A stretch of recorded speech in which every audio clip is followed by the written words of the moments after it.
सादर प्रणाम। मैं नीरजा चौधरी एक बार फिर आपके अपने चैनल इन्फोनी कॉर्नर में आप सभी का स्वागत एवं अभिनंदन करती हूँ।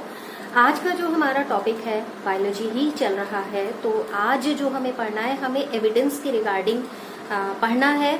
और एविडेंस किस रिगार्डिंग, जो भी ऑर्गेनिक इवोल्यूशन हुआ है उसके रिगार्डिंग कुछ एविडेंस रहे हैं और उन एविडेंस पर समय समय पर साइंटिस्ट, जो अलग अलग साइंटिस्ट रहे हैं, उनको उस चीज पर बिलीव भी रहा है।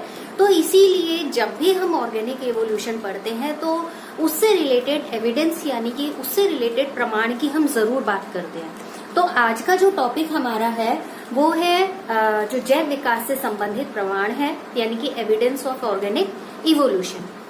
देखिए, एविडेंस का मतलब ये होता है कि कोई भी चीज है इससे ये प्रमाणित हो जाती है। कोई भी एविडेंस जब दिखाया जाता है, आप एविडेंस का मीनिंग वैसे ही लगाइए जैसे किसी चीज को प्रमाणित करने के लिए कोई सबूत दिया जाता है। तो ये यहाँ जो प्रमाण है या ये जो सबूत है, ये ऑर्गेनिक इवोल्यूशन को बताते हैं। हालांकि जब हम ये एविडेंस के बारे में पढ़ते हैं तो एविडेंस को इन्हीं के बेस पर हम क्या कह सकते हैं कि हम कहते हैं कि जो हम इवोल्यूशन को पढ़ते आ रहे हैं, हम कहते हैं इनके बेस पर कि इवोल्यूशन हुआ है। और हम क्या कहते हैं, साइंटिस्ट इस चीज को बिलीव करते हैं इन्हीं के बेस पर कि इवोल्यूशन हुआ है। इसी आधार पर जो ये इवोल्यूशन है उसको 10 पार्ट में डिवाइड किया गया है, यानी कि 10 रूपों में उसको समझा गया है, अलग अलग क्रम में उसको बांटा गया है। ठीक है, चाहे तो हम इसको ऐसे भी पढ़ सकते हैं। यहाँ पर मैं एक एविडेंस करके लिख दे रही हूँ कि कौन से प्रमाण रहे। आप इसको इस चार्ट के रूप में भी देख लीजिएगा। थोड़ा सा जगह को ध्यान में रखकर इस तरीके से बनाया नहीं मैंने, लेकिन चलिए अब ये बना ही दिया है तो मैं ऐसे ही दिखा दूं आपको। 1 2 3 4 5 6 7 8 9, इसको थोड़ा आगे कर देती हूँ, और एक हो गया ये 10। हमने कहा कि 10 एविडेंस की हम बात कर रहे हैं, यानी कि जो इवोल्यूशन से रिलेटेड 10 एविडेंस रखे गए हैं वो कौन कौन से हैं। सबसे पहला एविडेंस जो है वो शरीर विज्ञान प्रमाण से संबंधित है। शरीर विज्ञान प्रमाण क्या बताता है उसके बारे में पढ़ेंगे। शरीर विज्ञान संबंधी लिख दे रही हूँ मैं शॉर्ट में, पूरा आप लिख लीजिएगा। शरीर विज्ञान संबंधी एविडेंस यानी कि एविडेंस फ्रॉम एनाटॉमी। ठीक है, एविडेंस फ्रॉम एनाटॉमी, ठीक है ना। नेक्स्ट इसमें जो एविडेंस हम पढ़ेंगे, दूसरे एविडेंस रहेंगे एविडेंस फ्रॉम वेस्टिजियल ऑर्गन, यानी कि किस अंगों से संबंधित वेस्टिजियल ऑर्गन के बारे में हम पढ़ भी चुके हैं। अवशेषी अंगों के संदर्भ में कुछ प्रमाण है, अवशेषी अंगों से संबंधित प्रमाण है, उनकी बात करेंगे। तो यानी कि वेस्टिजियल ऑर्गन भी एक एविडेंस के रूप में है। तो दूसरा आप ऐसे बना सकते हैं। फिर तीसरे नंबर पर हम बात करेंगे टेक्सोनॉमी के बेस पर, यानी कि जब टेक्सोनॉमी तैयार की गई, हिंदी लिख रही हूँ तो यहाँ मैं हिंदी लिखती हूँ, यानी कि वर्गीकरण के आधार पर। ठीक है, जब जीवों को वर्गीकृत किया गया, उनको क्लासिफाइड किया गया, तो उस क्लासिफिकेशन से जो भी उनको क्लासिफाइड किया गया था उससे पता चलता है कि कहीं ना कहीं विकास हुआ है, कहीं ना कहीं ऑर्गेनिक इवोल्यूशन हुआ है। हालांकि सारे टॉपिक डिटेल में करेंगे। तो नेक्स्ट जो 4th नंबर पर एविडेंस जो हम लेंगे वो लेंगे, बहुत जिक्र इसका होता है, एग्जाम में भी पूछा जाता है, यानी कि जो संयोजी अंग हैं उनसे संबंधित। संयोजी अंग है, पौधों में भी होते हैं, जंतुओं में भी होते हैं, यानी कि संयोजी कुछ ऐसे लिंक्स होते हैं जो क्या करते हैं, दो अलग अलग जैसे पादपों और जंतुओं के बीच की कड़ी कहा जाता है यूग्लिना को, जैसे एग्जाम्पल पेरिपेटस वगैरह है, वो सारे इसमें हम कनेक्टिंग लिंक्स के बारे में पढ़ेंगे।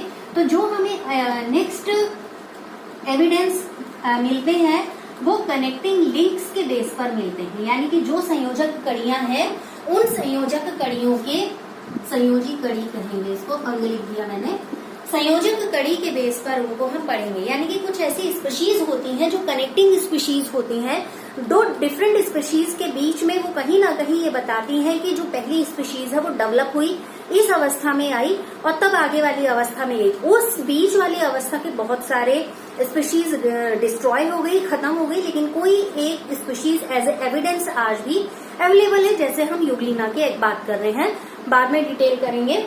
नेक्स्ट 5th नंबर पे बात अगर हम करें संयोजक कड़ियों के बाद, हम बात करेंगे भ्रौणिकी से प्रमाण। भ्रौणिकी का मतलब ये हुआ कि जब एम्ब्रियो डेवलपमेंट होता है तो उस एम्ब्रियो डेवलपमेंट में बहुत सारी स्टेजेस आती हैं, उसको यहाँ भी लिख दूं, मैं इंग्लिश और हिंदी लिख ही रही हूँ, तो एम्ब्रियोलॉजी, ठीक है। भ्रौणिकी से प्रमाण यानी कि जब भ्रूण का विकास होता है, एम्ब्रियो डेवलपमेंट होता है, तो उस एम्ब्रियो डेवलपमेंट के समय कौन कौन सी ऐसी अवस्थाएं आती हैं जो ये बताती हैं कि डेवलपमेंट हुआ है। नेक्स्ट 6th नंबर पर यहाँ पर होगा एंसेस्टर्स से प्रमाण या रिवीजन से प्रमाण, तो जिसे हम क्या कहेंगे, पूर्वजता। जो हमारे पूर्वज हैं उनके आधार पर हम कह सकते हैं कि हमारा क्या हुआ था, विकास हुआ था पूर्वजता के बेस पर।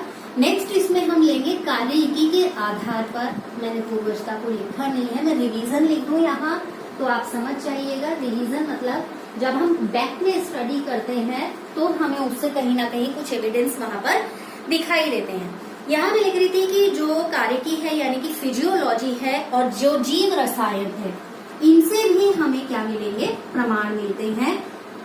जीव रसायन यानी फिजियोलॉजी और आगे पीछे हो गया, फिजियोलॉजी और क्या होगा, बायोकेमिस्ट्री पर भी क्या मिलते हैं, कुछ प्रमाण मिलते हैं, उनके बारे में भी पढ़ेंगे। अब इसके बाद हमने अभी जेनेटिक्स को खत्म किया था और थोड़ा टाइम हालांकि उसे हो गया पढ़े हुए, तो जेनेटिक्स के बेस पर भी प्रमाण मिलते हैं, यानी आनुवंशिकी, आनुवंशिकी, ठीक है। अगली बात करें, 8 हो गए हैं, 9वां क्या रहा इसमें, जो हमारे पैलियोंटोलॉजी से मिलते हैं यानी कि जीवाश्म विज्ञान से। जीवाश्म को जब अध्ययन किया जाता है, जीवाश्म विज्ञान के माध्यम से भी पता चलता है कि प्रमाण मिलते हैं कि यहाँ पर क्या हुआ कि विकास हुआ है, जैसे आर्कियोप्टेरिक्स के उदाहरण के बारे में हम जानते हैं।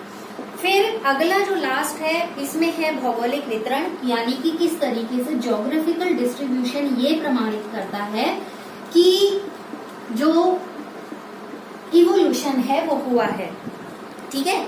मैंने यहाँ लिखा नहीं, PAL, ठीक है, और यहाँ ज्योग्राफिकल डिस्ट्रीब्यूशन। अब देखिए, जब प्रमाणों की बात आएगी और आप उस चीज को लिखेंगे तो आपको ये लिस्ट ध्यान में होनी चाहिए कि आप ये ग्राफ दोनों तरीके से आज अलग अलग बना दिया मैंने, हिंदी और इंग्लिश दोनों में टर्मिनोलॉजी का यूज कर लिया है। तो पहला हमारा शरीर विज्ञान संबंधी, दूसरा हमारा vestigial organ related, taxonomy, connecting links, again embryology, physiology, biochemistry, revision यानी कि एंसेस्ट्री के बेस पर जो है, जेनेटिक्स है, पैलियोनोलॉजी यानी जो जीवाश्म विज्ञान है उसके अध्ययन किया जाता है, और दूसरा जियोग्राफिकल डिस्ट्रीब्यूशन। देखिए टोलॉजी, ठीक है, पैलेंटोलॉजी, तो इसमें क्या होता है, जब इनका हम अध्ययन करते हैं तब हमें पता चलता है कि विकास हुआ है। अब इस चीज को पढ़ने के लिए ये बहुत डिटेल है, चाहे तो एक एक लाइन में अभी खत्म हो जाएगा, लेकिन हम पढ़ रहे हैं कि एग्जाम पॉइंट ऑफ व्यू से एक एक छोटे छोटे पॉइंट की एक अलग इंपॉर्टेंस रहती है, तो उसी को ध्यान में रख के पढ़ रहे हैं। इसलिए जो हम आज पढ़ेंगे, हम आज सिर्फ एक प्रमाण के विषय में बात करेंगे, और वो प्रमाण हमारा क्या है, शरीर विज्ञान से संबंधित, यानी कि जो एनाटॉमी के बेस पर हम एविडेंस के बारे में बात करेंगे, आज केवल उसके बारे में पढ़ते हैं, ठीक है। अब देखिए, जो एविडेंस की बात आती है, एविडेंस फ्रॉम एनाटॉमी, जो हमारा फर्स्ट हमने टाइप लिखा, उसकी बात करते हैं। जितने भी ऑर्गेनिज्म हैं, जितने भी एनिमल हैं, चाहे आप प्लांट ले लें, चाहे किसी भी एनिमल की हम बात कर लें, एनिमल या प्लांट की हम बात करें, तो इसमें क्या होता है, कहीं ना कहीं कुछ समानताएं हमें दिखाई देती हैं। जैसे उनकी जो बॉडी स्ट्रक्चर है, उस बॉडी स्ट्रक्चर में कुछ सिमिलैरिटीज होती हैं। उन सिमिलैरिटी के बेस पर हम क्या करते हैं, एक एनाटॉमी की हम क्या करते हैं, उनके जो शरीर रचना उसका अध्ययन करते हैं, और जब शारीरिक रचना में किसी तरीके की समानता है तो इसका मतलब क्या है कि कहीं ना कहीं विकास हुआ और ये इस चीज को क्या कर रहा है, रिप्रेजेंट करने का काम कर रहा है। क्लियर हो गया। अब ये समानताएं कैसी होती है? ये समानताएं होती हैं मुख्य रूप से दो तरीके की, जिन समानताओं की हम बात कर रहे हैं, यानी कि जिसे हम इसके अंतर्गत पढ़ेंगे। तो ये कौन सी समानताएं होती हैं? जब इसका डिवीजन किया जाएगा तो ये समानताएं हैं हमारी दो तरीके की। एक होती है समवृत्ति और एक होती है समजात। यानी कि दो तरीके के अंगों के आधार पर हम ये बताते हैं कि यहाँ पर क्या है, आपस में ये कनेक्टेड है। तो जब समवृत्तिता होती है उसे बोलते हैं एनालॉजी, और जब समजातता होती है उसे बोलते हैं होमोलॉजी। ठीक है। अब समवृत्ति मतलब समवृत्ति अंग, तो एनालॉगस ऑर्गन, समजात अंग, तो इसका मतलब क्या हुआ, होमोलॉगस ऑर्गन।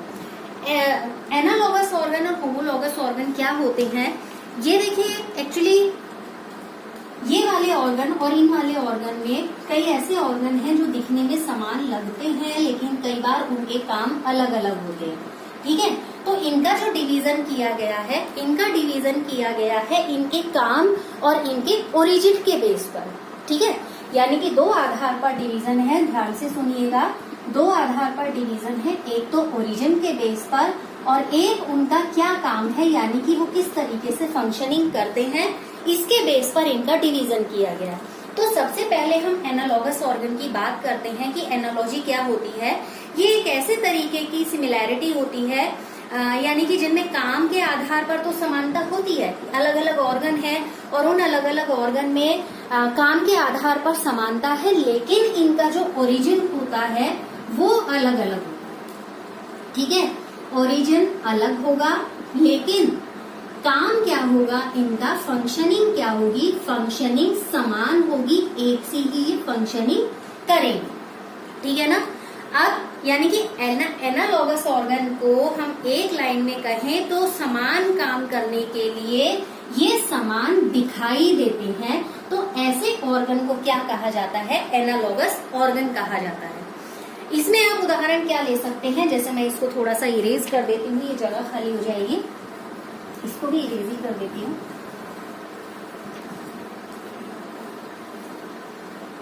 एनालॉगस ऑर्गन में एक्चुअली क्या होता है, एग्जाम्पल हम किससे समझ सकते हैं, फीडर से, पंख से या विंग्स से मैं बात करती हूँ कि विंग्स के उदाहरण से हम इसको समझ सकते हैं। विंग्स के एग्जाम्पल से जैसे हम जानते हैं कि कुछ इंसेक्ट्स हैं, ठीक है, और बैट है, जानते हैं मैमल है, बर्ड है, तो ये कुछ क्या चीज है, अलग अलग स्पीशीज से रिलेटेड है।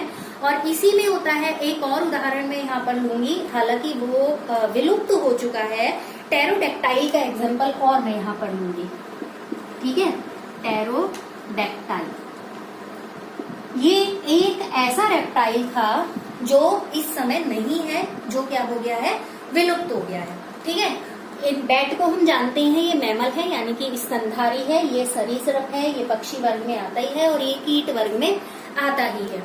अब यहाँ पर क्या होता है, जो इंसेक्ट्स हैं इसके जो पंख होते हैं वो कैसे होते हैं, एक मेम्ब्रेन की तरीके से होते हैं, यानी कि झिल्ली की तरीके से होते हैं। ठीक है ना। अब यहाँ बैट आपने देखी ही है, बैट के जो उसकी उंगलियां होती हैं उसके बीच में लंबी सी झिल्ली फैली हुई होती है।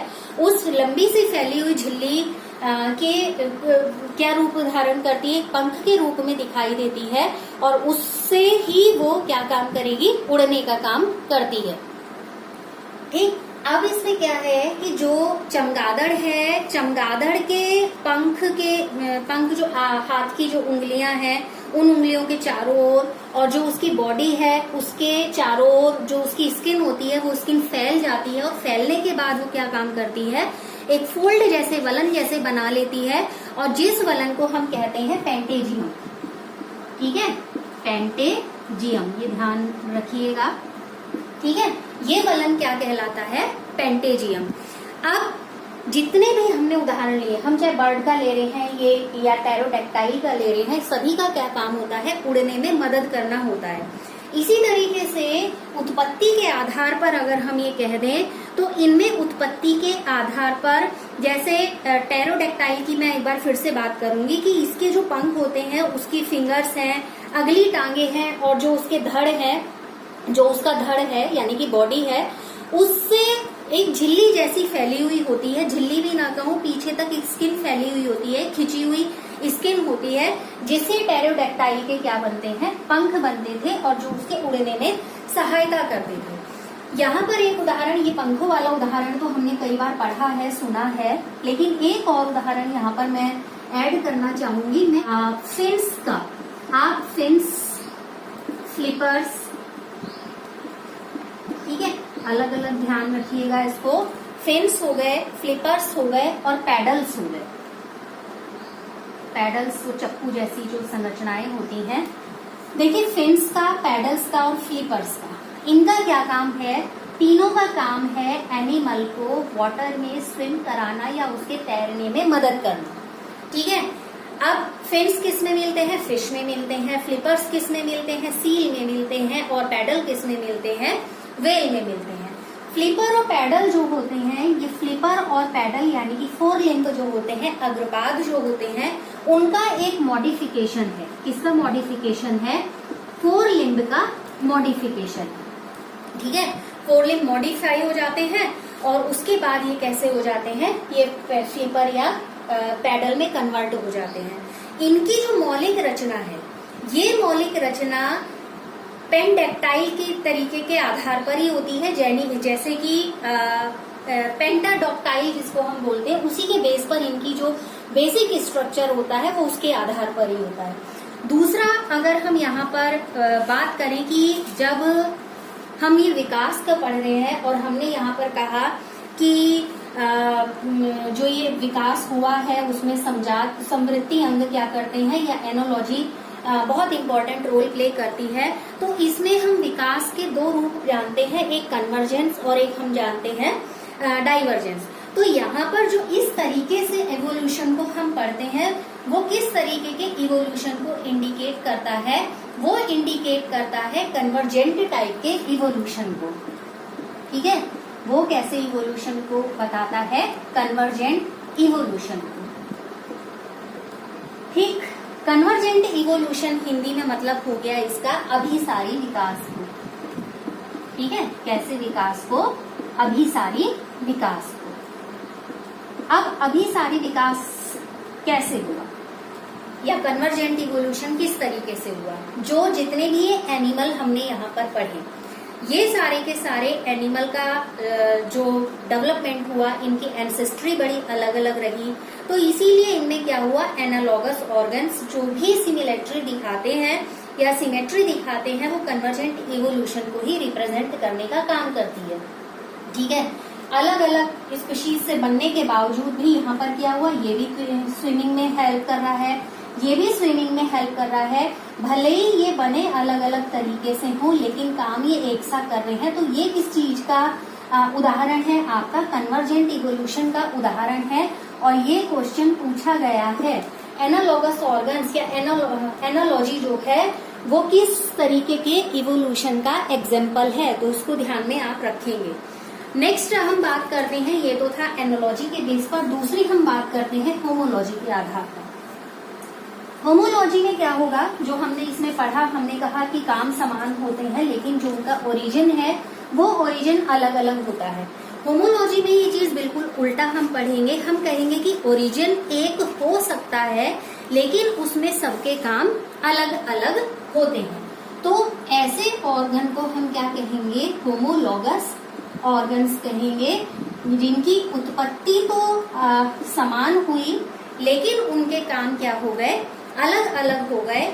और ये इनमें जो समानता होगी, वो समानता हम किस बेस पर पढ़ते हैं? वो समानता पढ़ते हैं हम उनकी ओरिजिन के बेस पर, और जबकि वहां हम पढ़ रहे थे ऑर्गन फंक्शनिंग के बेस पर, ठीक है।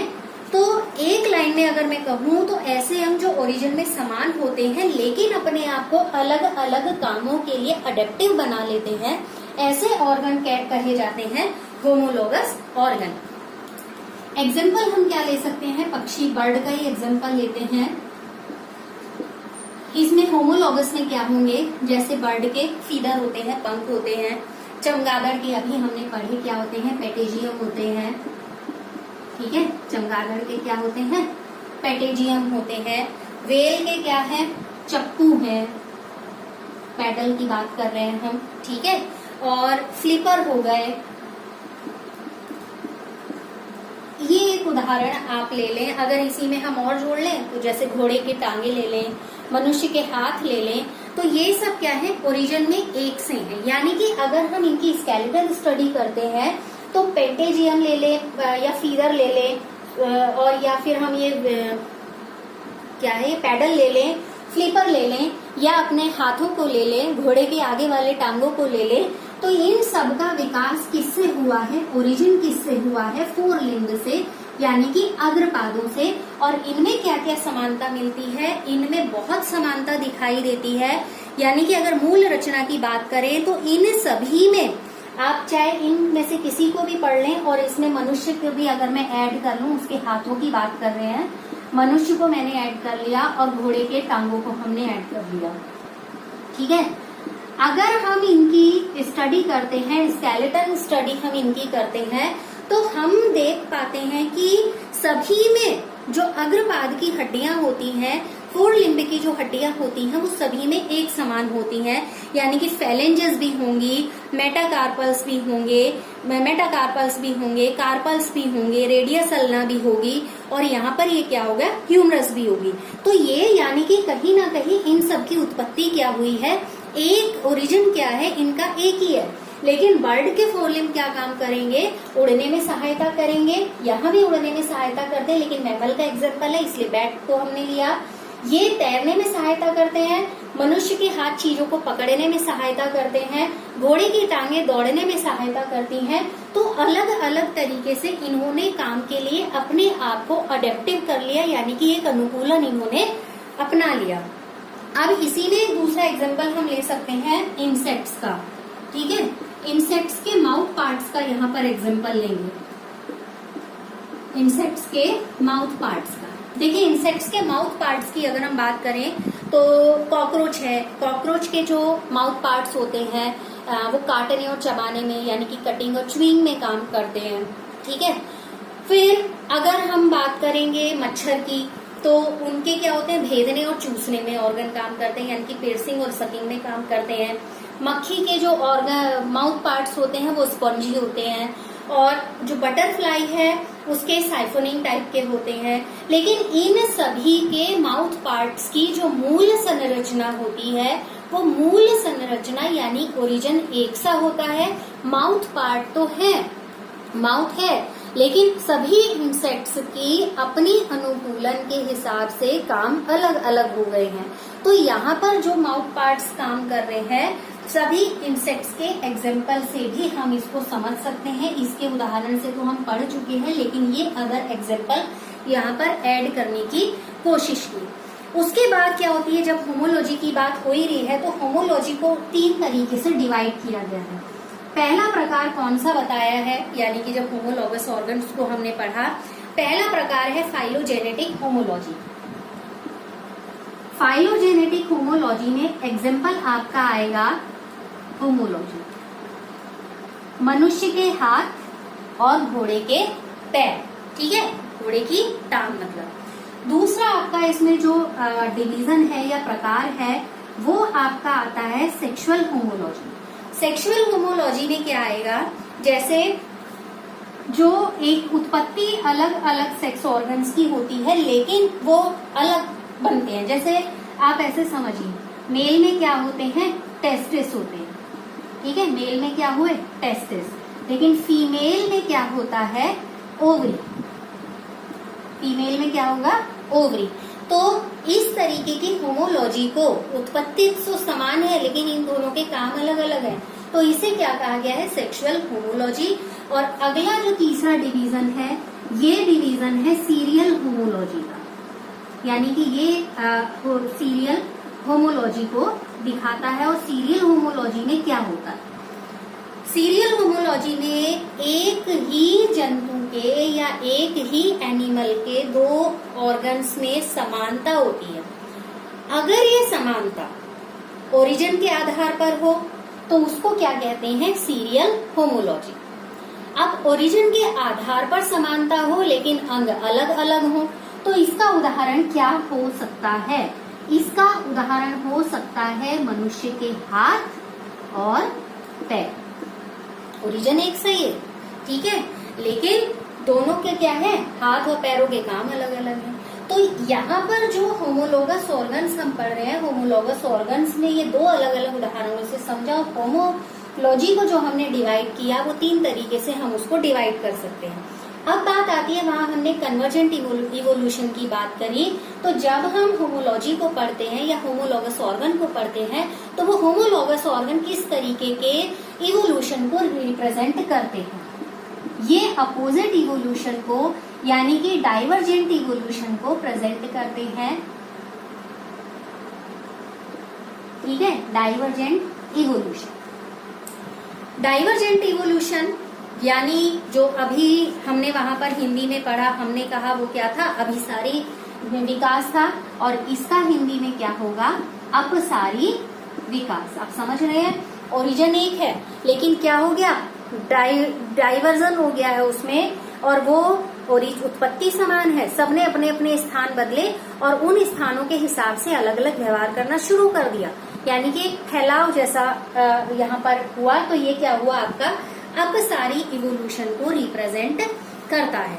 अब इस तरीके के इवोल्यूशन में क्या होगा कि जितने, यानी कि ये बताता है कि जितने भी एनिमल्स की हम बात करते हैं वो एनिमल्स की एंसेस्ट्री एक ही रही है, यानी सभी के पूर्वज एक से हैं, ठीक है। जैसे फ्लीपर है, मनुष्य के हाथ हैं, घोड़े की टांगे हैं, यहाँ पर हमने पेडल को पढ़ा, पंखों को पढ़ा, पेटेजियम को पढ़ा, तो इन सब की उत्पत्ति एक है। इसका मतलब क्या हुआ, कहीं ना कहीं इनके पूर्वज भी एक रहे, लेकिन स्थान बदला, जगह बदली, वातावरण या एनवायरमेंट के साथ इन्होंने सामंजस्य बनाना शुरू किया, और उसके बाद ये क्या हो गए, यहाँ पर ओरिजिन सेम रहा लेकिन इन्होंने अलग अलग काम को अडॉप्ट कर लिया, अपने आप को उसके अडेप्टिव बना लिया, ठीक है। तो इसलिए यहाँ पर डाइवर्जेंट इवोल्यूशन को ये रिप्रेजेंट करता है कि इनकी जो पूर्वज है वो एक रहे हैं, लेकिन चीजें जो एंसेस्ट्री है वो एक रही है, लेकिन जैसे जैसे परिस्थितियां बदली और यहाँ पर क्या हुआ, थोड़ा सा चेंज होता चला गया, नई स्पीशीज बनती चली गई। अभी हमने ओरिजिन ऑफ न्यू स्पीशीज पढ़ाई है, तो यहाँ पर जब ये नई स्पीशीज बनती चली गई तो जब हम एंसेस्ट्री को देखते हैं तो ये कहीं ना कहीं से एक जगह लिंक हो जाते हैं। तो फिलहाल जो हमने पढ़ा है एविडेंस के बेस पर, हमने पढ़ा अभी सिर्फ एक को, हमने पढ़ा है केवल जो हम स्टार्टिंग में बात कर रहे हैं शरीर विज्ञान से संबंधित, कि किस तरीके से हम जब शरीर विज्ञान का अध्ययन करते हैं, पढ़ते हैं, उसकी स्टडी करते हैं, तो अलग अलग स्पीशीज में, डिफरेंट स्पीशीज में, डिफरेंट ऑर्गेनिज्म में किसी तरीके की सिमिलैरिटी दिखाई देती है। उसी सिमिलैरिटी को बांटने की कोशिश की दो में, एनालॉजी और होमोलॉजी में। एनालॉगस ऑर्गन्स और होमोलॉगस ऑर्गन्स दोनों को पढ़ा। ये टॉपिक इम्पोर्टेंट है, एग्जाम्स के पॉइंट ऑफ व्यू से बहुत ज्यादा महत्वपूर्ण है, तो इसको ध्यान से जरूर देख लीजिएगा। और लगातार हमारे साथ बने रहने के लिए आप सभी का एक बार फिर बहुत बहुत धन्यवाद। नेक्स्ट सेशन में आपसे जल्दी मिलेंगे। धन्यवाद।